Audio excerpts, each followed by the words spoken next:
নমস্কাৰ ছাত্ৰ বন্ধুসকল তোমালোক সকলোকে আলোচনা একাডেমীলৈ আন্তৰিক স্বাগতম জনাইছো এই ভিডিও মডেলটোত আমি তোমালোকৰ লগত ডিসকাশন কৰিম বৰগীতৰ অতিৰিক্ত প্ৰশ্নোত্তৰখিনি সম্পৰ্কে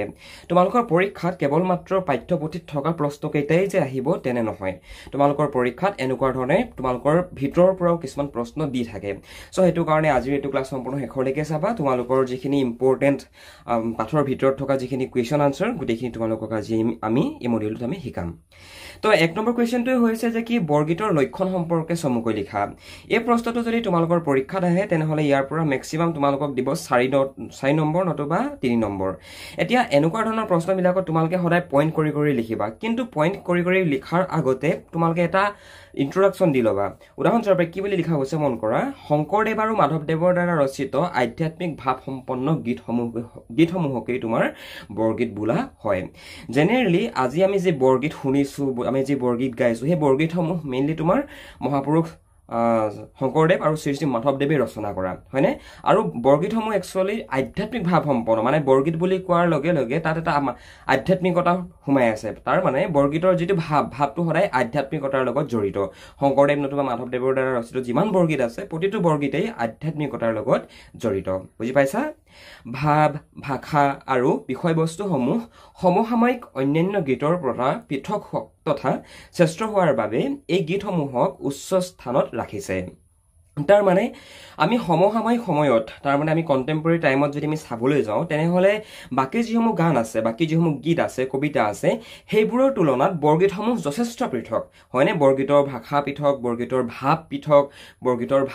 যিটো বিষয়বস্তু পৃথক হয়নে সো হেতু কাৰণে তোমাৰ বৰগীতক শ্ৰেষ্ঠ স্থানত আমি ৰাখিছো তাৰ পৰা তোমালোকে ষ্টাৰ্ট কৰিবা যে কি বৰগীত সমূহৰ লক্ষণসমূহ সমুকৈ তলত উল্লেখ কৰা হ'ল এনেকুৱা ধৰণে তোমালোকে লিখিবা লিখি পেনে তোমালোকে পইণ্ট কৰি কৰি যাবা এনেকুৱা ধৰণে ইয়াত তোমালোকক আমি 6টা দেখাইছো বাট পৰীক্ষাৰ বাবে তোমালোকে 5টাই মনত ৰখাবা একেবাৰে ইজি আৰু এই প্ৰশ্নটো তোমালোকৰ বহু এক্সামত আমি কমন পৰা দেখিবলৈ পাইছো আগৰ এসএসএলসিত গম পাইছানে সো পইণ্ট কিটা তোমালোকে এনেকুৱা ধৰণে লিখিবা এক নম্বৰতে দিয়া গৈছে যে কি ভাইটি ভণ্টিসকল ক্লাছটো আগ নবঢ়াৰ আগতে তোমালোকে যদি মেট্ৰিক পৰীক্ষাৰ কাৰণে প্ৰিপাৰেচন চলাই আছা আৰু যদি তোমালোকে পাৰ্সোনেল গাইডেন্স বিচৰা অসমীয়া সাবজেক্টত হক লাগে বেলেগ সাবজেক্টত লাগে তেনেহলে তোমালোকে আমাৰ ফলৰ পৰা যদি ইচ্ছা কৰা পঢ়িবলৈ পাৰিবা তোমালোকে আমাৰ লগত যদি জয়েন হৈ লোৱা আমি হিব কোনখিনি কমন পৰিব তাৰ কোৱেশ্চন আনসাৰ বিলাক কেনেকৈ লিখিব লাগিব আমি সকলোখিনি কথা আমি গাইড কৰি দিম ইয়াৰ কাৰণে তোমালোকে এই নম্বৰটোত ফোন টা কৰা নতুবা ডেসক্ৰিপচনত এখন ফৰ্ম আছে ফৰ্মখন ফিল আপ কৰি দিয়া আমি তোমালোকক নিজে যোগাযোগ কৰি লম কি বৰগীতসমূহ ভাৰতীয় সংগীত শাস্ত্ৰৰ নিয়মানুসাৰে নিৰ্দিষ্ট ৰাগ তালত ৰচনা কৰা হৈছে নতুবা বৰগীতসমূহ আমি যিসমূহ বৰগীত আমি শুনিছো বৰ্তমান পাই আছো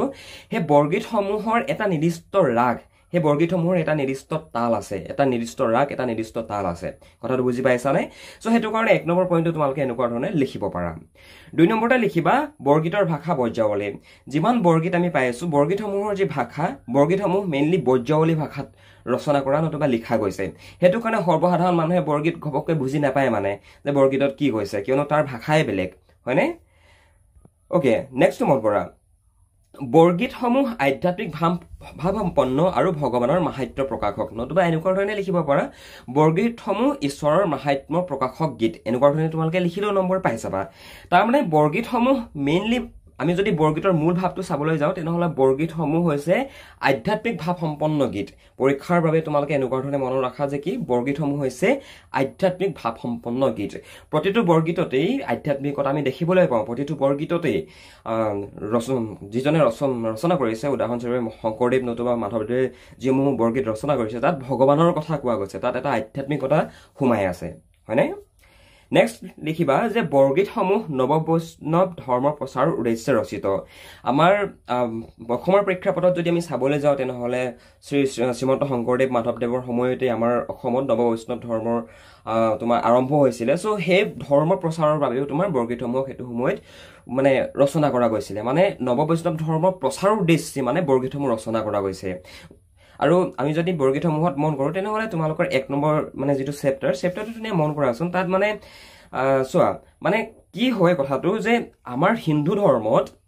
মানে আমি 33 কোটি দেৱ দেৱীৰ কথা পঢ়িছো হয় নে নহয় কিন্তু আমাৰ অসমৰ প্ৰেক্ষাপটত যদি আমি চাবলৈ যাওঁ মহাপুৰুষ শংকৰদেৱ আৰু মাধৱদেৱৰ যি মিলন হৈছিল সেই মিলনক মণিকাঞ্চন সংযোগ বুলি কোৱা হয় দেই মনত ৰাখিবা বিৰাট ইম্পৰ্টেণ্ট পইণ্ট হয়তো পৰীক্ষাত আহি থাকে তোমালোকে লিখিল মানে এইবিলাক বস্তু ন আণ্ডাৰষ্টেণ্ডিংটো তোমালোকে যিমানে ল'বা সিমানে তোমালোকৰ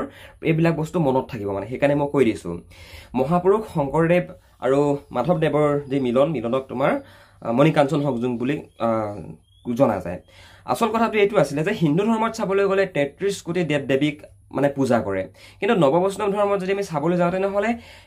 মানে শংকৰদেৱে মাধৱদেৱক কৈছিলে যে কি যি ধৰণে আমি এজোপা গছ অ'কে এইটো মন কৰা মই উদাহৰণ এটা দি দিছোঁ এজোপা গছ মোৰ ড্ৰয়িংটো বহুত ভাল নহয় হা এজোপা গছ ঠিক আছে এয়া হৈছে মাটি এতিয়া এই গছজোপাৰ গুৰিত যদি আমি পানী দিওঁ এই গছজোপাৰ গুৰিত যদি আমি পানী দিওঁ তেতিয়া গছজোপাৰ ডাল পাত গা গছ চবেই পাব হয় নে নহয় গছজোপাৰ যদি আমি গুৰিত পানী দিওঁ তেতিয়া প্ৰতিটো অংগলৈকে গছজোপাৰ প্ৰতিটো ঠাইলৈকে গছজোপাৰ প্ৰতিটো অংগলৈকে পানী যাব হয়নে ঠিক তেনেকুৱা ধৰণে শংকৰদেৱে কৈছিলে যে কি যদি আমি ভগৱান শ্ৰীকৃষ্ণক পূজা কৰোঁ তেতিয়া আমি বাকীসকলক পূজা নকৰিলেও হয় কিয়নো ভগৱান শ্ৰীকৃষ্ণই সুপ্ৰিম গম পাইছেনে ভগৱান শ্ৰীকৃষ্ণই মানে এই পৃথিৱীৰ এই বিশ্ব ব্ৰহ্মাণ্ডৰ সৃষ্টিকৰ্তা ত্ৰাণকৰ্তা গতিকে আমি ভগৱান শ্ৰীকৃষ্ণক যদি পূজা কৰোঁ ৩৩ কোটি দেৱ দেৱী সম্পন্ন হয় গম পাইছানে চ' তোমালোকে মানে কথাবিলাক অলপমান মানে বুজিব চেষ্টা কৰিবা বুজিব চেষ্টা কৰিলে তোমালোকে এই পইণ্টবিলাক মনত নাথাকিলেও পৰীক্ষাত বনাই লিখি দিব পাৰিবা মানে অ'কে চ' বৰগীতসমূহ নৱবৈষ্ণৱ প্ৰচাৰৰ উদ্দেশ্যে ৰচনা কৰা গৈছিলে আৰু সেইটো সময়ত সেইটো সময়ত তোমাৰ মানে বিভিন্ন ধৰণৰ দেশৰ পৰা মানে উদাহৰণস্বৰূপে ৱেষ্টাৰ্ণৰ পৰাও বিভিন্ন লোকৰ আগমন ঘটিছিলে ভাৰতবৰ্ষলৈ তেখেতলোকে খ্ৰীষ্টিয়ান ধৰ্ম প্ৰচাৰ কৰিছিলে তোমালোকে নিশ্চয় খ্ৰীষ্টান মিছনেৰীসকলৰ কথা 7-8তে পঢ়ি আহিছা হয়নে ঠিক তেনেকুৱা ধৰণে আমাৰ অসমতো এটা জাগৰণৰ সৃষ্টি হৈছিল গম পালা নেক্সট লিখিবা শংকৰদেৱ আৰু মাধৱদেৱৰ নিৰ্দিষ্ট আৰ্হিত বৰগীতসমূহ ৰচিত বৰগীতসমূহৰ যি ভাৱ অ'কে সেই ভাৱ শংকৰদেৱৰ বৰগীত আৰু মাধৱদেৱৰ বৰগীতত তেখেতলোকৰ পৃথক পৃথক আমি আৰ্হি দেখিবলৈ পাওঁ আৰু লিখিব পাৰা যে কি বৰগীতৰ বিষয়বস্তু সকলো ধৰণৰ পাৰ্থিৱ ভাৱৰ পৰা মুক্ত যিমান পাৰ্থিৱ মানে যিমান আমাৰ ভৌতিক বস্তু আছে উদাহৰণস্বৰূপে এতিয়া চোৱাটো তুমি এনেকৈ ক'ব পাৰা ন যে মোক আজি গাড়ী এখন লাগে মই তেতিয়াহে সুখী হ'ম কিন্তু আমি যদি বৰগীতৰ প্ৰেক্ষাপটত চাবলৈ যাওঁ তেনেহ'লে এই যিবিলাক পাৰ্থিৱ বস্তু যে মোক আমুকটো বস্তু লাগে মোক মই পালেহে সুখী হ'ম তামুকটো বস্তু মই পালেহে সুখী হ'ম এই যিটো তোমাৰ আমাৰ আসক্তি নতুবা আমাৰ সংসাৰৰ যি মায়া বান্ধন এই মায়া বান্ধনৰ পৰা সম্পূৰ্ণৰূপে বৰগীতসমূহ মুক্ত বৰগীতসমূহত আমি কেৱল মাত্ৰ ঈশ্বৰৰ মাহাত্ম্য দেখিবলৈ আমি পাইছোঁ বুজি পালা অ'কে চ' এইটোৱে আছিলে তোমালোকৰ 1 নম্বৰ খুব ইম্পৰ্টেণ্ট পইণ্ট এই 7 মিনিটৰ যিটো আণ্ডাৰষ্টেণ্ডিং দিয়া গ'ল বুজি পালা চাগে তাৰ পৰা তোমালোকে পৰীক্ষাৰ বাবে এই পইণ্টটো চাবা তোমালোকৰ পৰীক্ষাত এনেকুৱা ধৰণে মানে প্ৰশ্ন আহি থাকে যে কি শব্দসমূহৰ অৰ্থ লিখা তোমালোকৰ জিকিৰৰ পৰা বৰগীতৰ পৰা দৃষ্টান্তৰ পৰা মৰ অসমীয়াৰ পৰা নতুবা তোমালোকৰ প্ৰশস্তি এইকেইটা পয়েমৰ পৰা তোমালোকৰ অল টোটেল 4টা নতুবা 5টা আহেই তোমালোকৰ মেবি 2টা 3টাও আহিব পাৰে মানে আহিবই তোমালোকৰ চ' সেইটো কাৰণে তোমালোকে আধুনিক ৰূপসমূহ নতুবা শব্দবিলাকৰ মিনিংবিলাক মনত ৰাখিবা ঠিক আছে ত' ইয়াত আমি মিনিং কেইটামান দি দিছোঁ তোমালোকে ইয়াৰ পৰা চাই লিখি ল'বা আৰু এইকেইটা কিতাপখনতেই আছে অ'কে যিসকলে মানে লিখিবলৈ বেয়া পোৱা তোমালোকে পিডিএফটো প্ৰিণ্ট কৰি ল'বা তোমালোকে মানে চাবা ভাল ধৰণে এপটোত তোমালোকে পিডিএফটো পাবা পিডিএফটো প্ৰিণ্ট কৰি লৈ ল'বা নেক্সট ইম্পৰ্টেণ্ট কুৱেশ্যনটো আহিলে ভাইটি ভণ্টিসকল বৰগীত কাক বোলে আমিতো বৰগীতৰ বিষয়ে পঢ়ি আছোঁ এতিয়া পৰীক্ষাত যদি আমাক প্ৰশ্ন কৰে যে বৰগীত বুলিলে কি বুজা নতুবা বৰগীত কাক বোলে যদি 1 নম্বৰ দি দিয়ে কি লিখিবা তোমালোকৰ সুবিধাৰ কাৰণে আমি ইয়াত ইংৰাজীটো আনিছোঁ গতিকে ইংলিছ মিডিয়ামৰ ষ্টুডেণ্টছবিলাকে কোনো চিন্তা নকৰিবা ইংৰাজীটো চাই ল'বা তোমালোকে অ'কে বৰগীত কাক বোলে অসমৰ নৱবৈষ্ণৱ ধৰ্মৰ প্ৰণেতা মহাপুৰুষ শ্ৰীমন্ত শংকৰদেৱ আৰু মহাপুৰুষ শ্ৰী শ্ৰী মাধৱদেৱৰ দ্বাৰা ৰচিত উচ্চ আধ্যাত্মিক ভাৱ সম্পন্ন নিৰ্দিষ্ট ৰাগ তালযুক্ত আৰু এক নিৰ্দিষ্ট শৈলীৰে গোৱা গীতসমূহকেই বৰগীত ইংৰাজীত বৰগীত ইয়াত লিখা গৈছে বৰগীত বোলা হয় মনত থাকিলে না বাৰু অসমত নৱবৈষ্ণৱ ধৰ্মৰ প্ৰণেতা কোন আছিলে শংকৰদেৱ আৰু মাধৱদেৱকে আমি বুজো হয়নে আৰু এই এখেতলোকে যি উচ্চ আধ্যাত্মিক ভাৱ সম্পন্ন নিৰ্দিষ্ট ৰাগ তালযুক্ত আৰু এক নিৰ্দিষ্ট শৈলীৰে যিসমূহ গীত ৰচনা কৰিছিলে সেই গীতসমূহকৈ আমি বৰগীত বুলি বৰ্তমান জানো অ'কে ইয়াক গোৱাটো কাটি পিনে তোমালোকে ৰচনা কৰাও লিখিব পাৰা দেই তোমালোকে আকৌ ইয়াত কুৱেশ্যন নকৰিবা যে দাদা এইটো কাটি পিনে কি লিখিম এইটো দেখোন ইয়াৰ পৰা একো মিনিং ওলোৱাই নাই তোমালোকে এইটো নিজে মিনিংটো বনাই ল'ব লাগিব এইটো কাটি পিনে তোমালোকে ৰচনা শব্দটো লিখিব পাৰা চিম্পল বৰগীতৰ কনচেপ্টটো মনত থাকিলে নে বাৰু মাধৱদেৱৰ জন্ম কেতিয়া আৰু ক'ত হৈছিল এইটো প্ৰশ্ন খুবেই ইম্পৰ্টেণ্ট ইয়াতে লিখা আছে মাধৱদেৱৰ বিষয়ে চাই ল'বা আৰু তোমালোকৰ কিতাপখনতো আছে মাধৱদেৱৰ গোটেই জীৱনৰ বিষয়ে এটা চমুকে এটা উদাহৰণ দি দিছে মাকৰ নাম কি আছিল দেউতাকৰ নাম কি আছিল মানে এটা জাষ্ট এটা ইন্ট্ৰডাকশ্যন দিছে তোমালোকক মাধৱদেৱৰ পিতৃ মাতৃৰ নাম দেউতাকৰ নাম আছিলে গোবিন্দগিৰি ভূঞা আৰু মাতৃৰ নাম আছিলে মাকৰ নাম আছিলে মনোৰমা ভূঞা মাধৱদেৱ আৰু শংকৰদেৱৰ মিলন ক'ত হৈছিল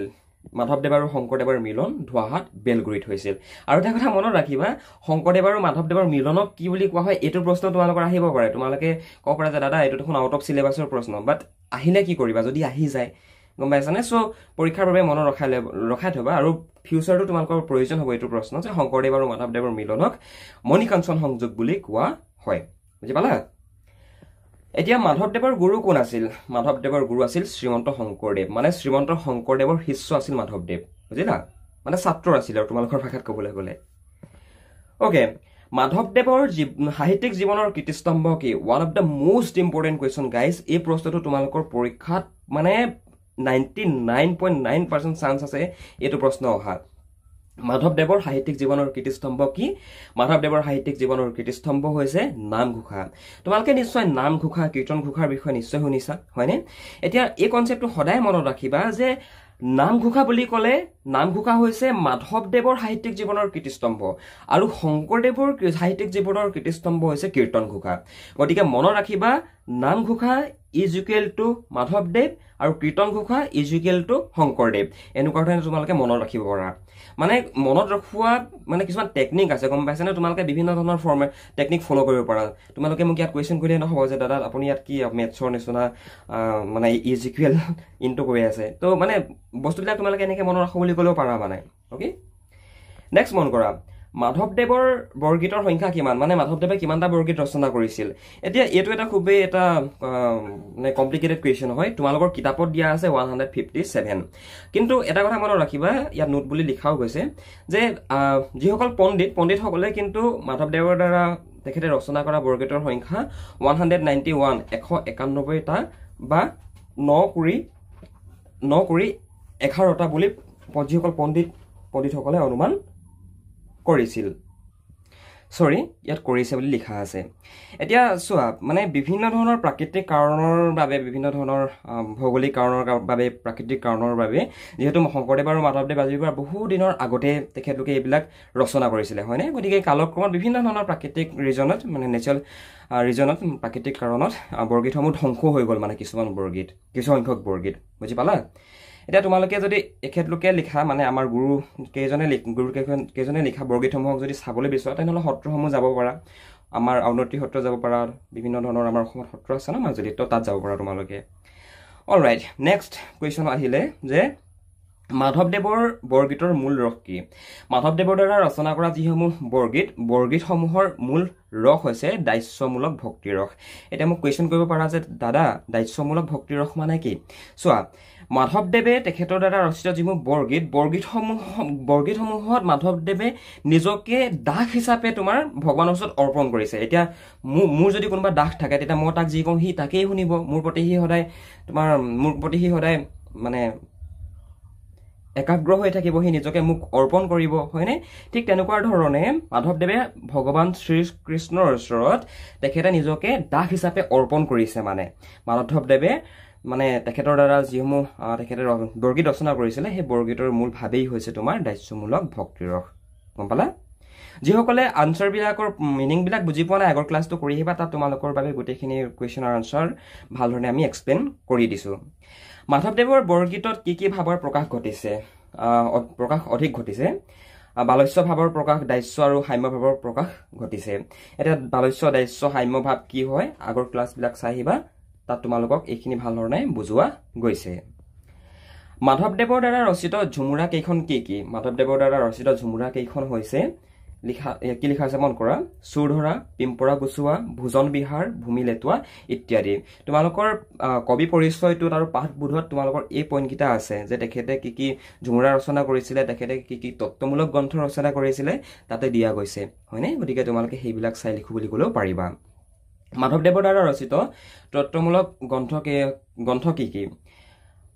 জন্ম ৰহস্য নাম মালিকা আৰু ভক্তিৰ ৰত্নাৱলী হৈছে তেখেতৰ দ্বাৰা ৰচিত তত্ত্বমূলক গ্ৰন্থ নেক্সট কুৱেশ্যনটো মন কৰা তোমাৰ পাঠ্যপুথিত অন্তৰ্গত বৰগীতটিত বান্ধৱ বুলি কবিয়ে কাক সম্বোধন কৰিছে এই প্ৰশ্নটো তোমালোকৰ পাঠ্যপুথিটো দিয়া গৈছে যে বান্ধৱ বুলি কবিয়ে কাক সম্বোধন কৰিছে বান্ধৱ বৰগীতটোত বান্ধৱ বুলি তোমাৰ কবিয়ে কাক সম্বোধন কৰিছে কাক কৰিছে ভগৱান শ্ৰীকৃষ্ণক হয়নে নেক্সট মন কৰা বৰগীতসমূহ কেনেদৰে পৰিৱেশন কৰা হয় ভাৰতীয় সংগীত শাস্ত্ৰৰ নীতি অনুসৰি বৰগীতসমূহ নিৰ্ধাৰিত ৰাগ অনুসৰি পৰিৱেশন কৰা হয় বৰগীতসমূহ মানে তোমালোকে জাষ্ট গাই দিওঁ বুলি ক'লে গাব নোৱাৰা তাত এটা নিৰ্দিষ্ট ৰাগ তাল আছে হয়নে সেইবোৰ ফ'ল' কৰি পিনে গাব লাগিব